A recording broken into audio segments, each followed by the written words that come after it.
Hello guys, আমি যে এই ড্রোনটি অর্ডার করেছিলাম সেটি চলে এসেছে। আর আজকে আমি এটা দেখাবো যে আসলে এটা রেঞ্জটা কতটুকু। আমার জানা নেই, আবার বুঝিও না এগুলো চালানো, আগে কখনো ট্রাই করিনি আমি। তো যাই হোক, আসুন আপনাদেরকে আমি এটা না চালিয়ে দেখাতে পারলেও আজকে আনবক্সিং করে দেখাবো। তারপর একটু শিখে দরকার হয় ফোটা, তারপর করবো আর কি।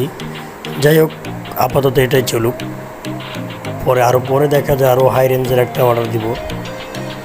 তো আগামীকালকে ফ্লাই করে দেখাবো, তার জন্য আমার চ্যানেলটি সাবস্ক্রাইব করে রাখুন, পাশে থাকা বেল আইকনটি অন করে রাখুন। ধন্যবাদ।